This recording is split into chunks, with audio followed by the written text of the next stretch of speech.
China's role in Africa is highly controversial. Some see China as a neo-imperialist power, others as Africa's economic savior. Yet, the real story of China in Africa seems much more complex and contradictory than the criticism by some Western scholars implies, or the compliments from African elites and governments suggest. To find out what young Africans really feel and think about Chinese engagement on their continent, the Friedrich Ebert Stiftung recently gathered 46 young leaders from 8 East African countries for a 3-day seminar on China in Africa.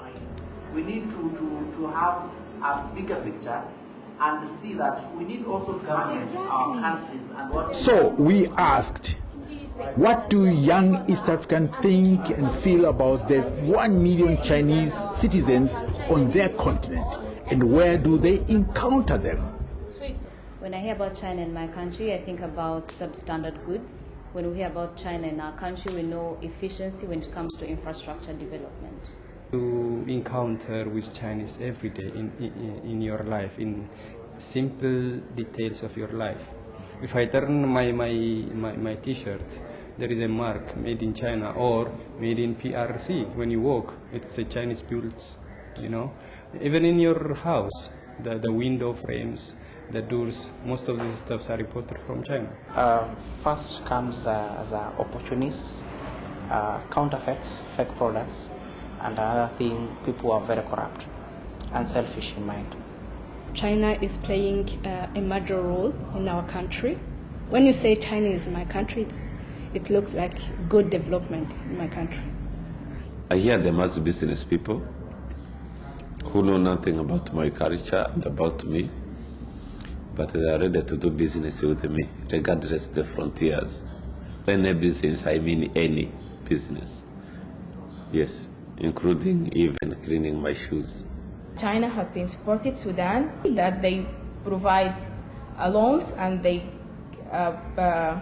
export weapons to Sudan.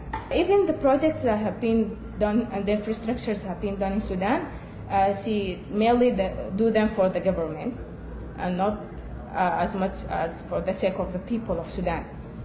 They are totally have a nice romantic relations with our government. That's specifically for Ethiopia. That's the ecosystem of Ethiopia. There is good and bad in these emotional reactions and random encounters.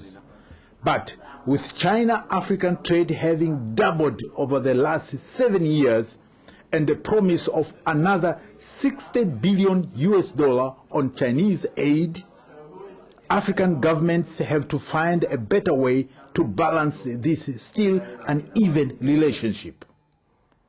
What should be done?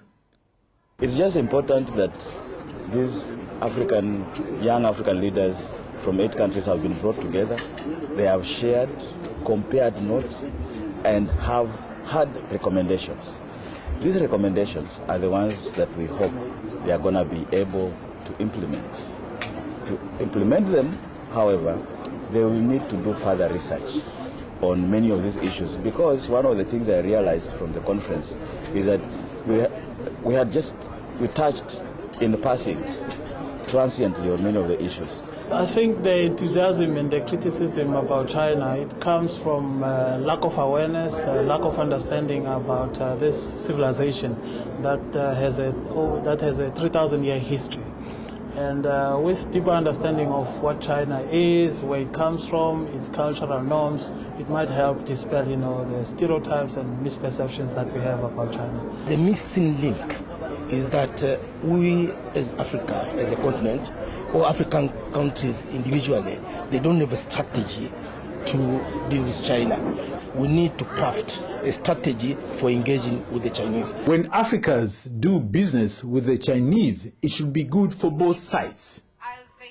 But what does this business relationship look like in practice?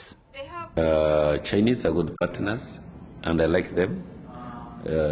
It's only about our systems which are failing them. One is our systems needs to protect us from fake products. And as people who are investors, they shouldn't try to compete with our local products. So one preacher had gone to preach to Chinese about Jesus. Then he asked the Chinese if he knows Jesus. And then the Chinese said, no, I don't know Jesus, but if you give me one sample, I can make you 1,000 of them.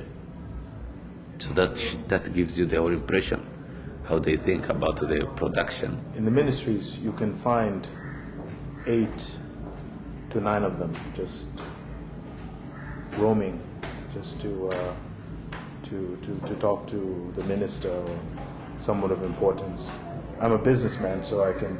It's a little bit difficult competing with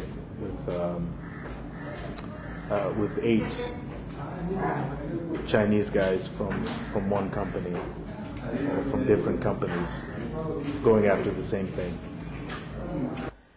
If these are the challenges in the economic relationship, what can China and what can Africa do about them?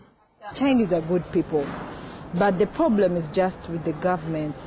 You know, the kinds of agreements they sign, they are not good agreements.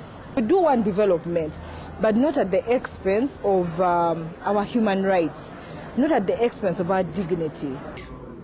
China needs to start reflecting on how best can it, partner with Tanzanians. People are not very happy with Chinese products. Not only just the Chinese to think about it, but we as Tanzania, we as a country, what are we doing about it? We have the resources. The Chinese need us more than we need them now. Because what are they bringing? Are they transferring technology to us? Are they, bringing right skills to our people? Are they bringing the right expertise? New scramble for Africa is coming because, the West is highly interested with Africa because the fruit of China has shown them a lot. So the East is highly interested. So the big elephants are coming into African land again after the colonization. So if we are not strategic enough, then these 2 big elephants, from the East and the West, they're going to have some chemistry in our land. So at the end, whenever the elephants fight, then the grass is the one which is going to be affected. So what do? We check on our education system, we check on our policies, we check on our laws and regulations, and we make reforms to suit our demand. At the end, there was a consensus among the East African young leaders that African citizens have to take their own governments to account by asking for transparency and for the strict application of local laws and regulations when dealing with Chinese partners. You cannot blame China. You cannot blame the West. You blame yourself for coming up with wrong contracts. The good thing about this workshop is that it prepares the youth to be critical-minded about what is going on in their country. It is for them now to walk the talk.